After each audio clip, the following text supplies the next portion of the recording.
Okay, when I say McDonald's, what's the first thing that pops into your head? It's probably a Big Mac, right? Or those fries, maybe that big golden M. For as long as we can remember, they've been the undisputed king of fast food.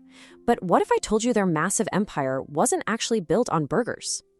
So let's just ask the big question right up front. Forget about the drive-thru for a second.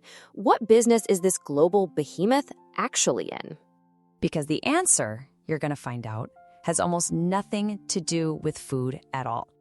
And hey, don't take my word for it. That's a direct quote from Harry Sonneborn, the very first president of McDonald's. His logic was pretty amazing. The burgers and fries, they aren't really the business. They're just the best way to make sure his tenants, the franchisees, could always pay their rent. This is the secret hiding right there, in plain sight, right behind the golden arches. See, McDonald's isn't really a restaurant company. It's one of the largest real estate corporations on the entire planet. Now, to understand how this happened, we've got to go all the way back to the 1950s. Ray Kroc, the guy who made McDonald's a household name, was expanding at this insane pace, but he was also going completely broke. Kroc's original model was, to put it lightly, a mess. He was only charging his franchisees a tiny, tiny royalty, about 1.4% of sales. This meant the main company was making practically no money. And on top of that, he had very little power to make sure every restaurant was up to standard. The bigger McDonald's got, the closer Ray Kroc actually came to total bankruptcy. So this is the moment where his finance guy, Harry Sonneborn, comes in with a revolutionary idea. An idea that didn't just save the company, it completely redefined it. Sonneborn's idea was just brilliant. He basically said, stop thinking about burgers and start thinking about land. The plan was so simple. McDonald's, the corporation, would buy or lease the property for new restaurants and then turn around and act as the landlord to the franchisee who was running it. The playbook was super straightforward. First, McDonald's would use its corporate muscle to find and secure a prime piece of property. Second, they'd lease it out to a franchisee, usually for a solid 20-year term. And third, they would just sit back and collect a steady, predictable stream of rent, which, let me tell you, is way more reliable than tiny, low-margin royalties on food sales. And this right here, this is the truly genius part, because it completely flipped the power dynamic. Before, if a franchisee was cutting corners or letting the quality slip, Kroc's only real option was a long, expensive fight in court. But now he's the landlord. He had the ultimate leverage.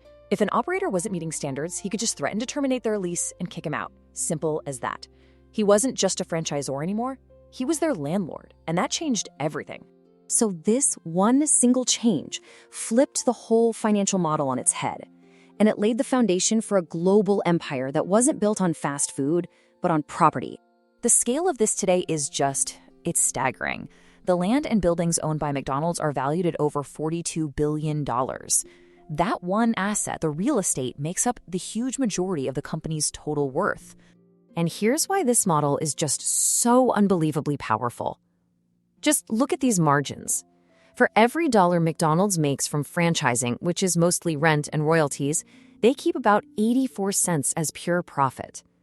But for every dollar they make from actually selling food in the restaurants they own themselves, they only keep about 15 cents. Yeah, collecting rent is way, way more profitable than flipping burgers. And if you dig into where the money from franchisees even comes from, the story gets even clearer.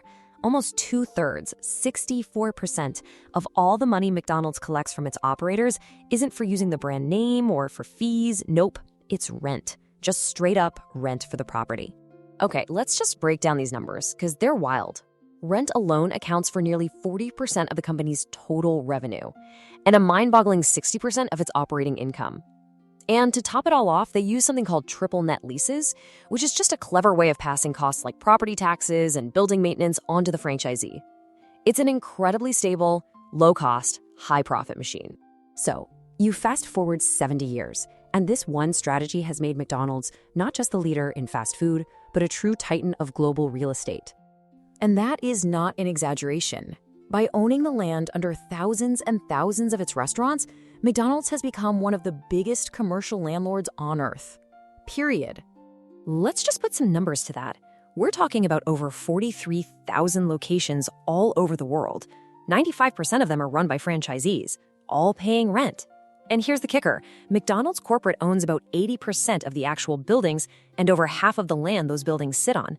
They are, quite literally, the landlord of the entire fast food industry. And this model is still what's fueling their future.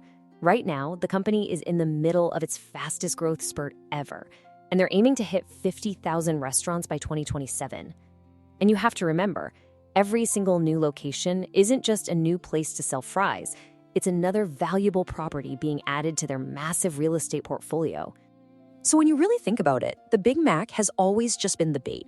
The real product, the thing they've been selling for decades, is the land underneath it. It really makes you wonder, doesn't it? What other iconic companies out there have a secret business model hiding in plain sight?